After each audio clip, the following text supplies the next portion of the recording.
ആവും. ഇവിടെ ഈ മജ്‌ലിസ് ബുർദയുടെ മജ്‌ലിസാണ്. അതിൻ്റെ മഹത്വങ്ങൾ പൊന്മള അബ്ദുൽ ഖാദർ മുസ്ലിയാർ എല്ലാം വിവരിച്ചു തരും. ബുർദ എന്ന് പറയുന്നത്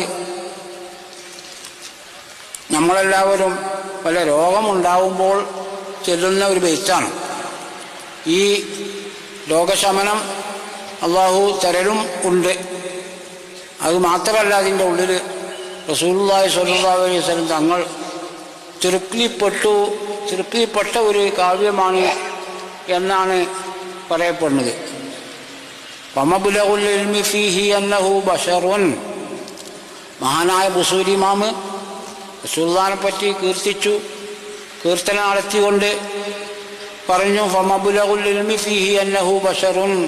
റസൂലുള്ളാഹിനെ പറ്റി പറയാൻ തങ്ങളൊരു നല്ല മനുഷ്യനാണ്,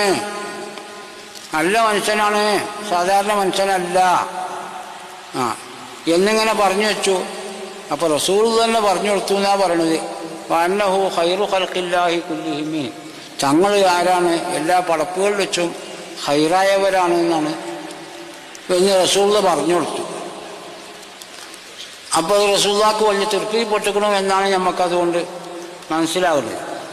ആ ബൈത്ത്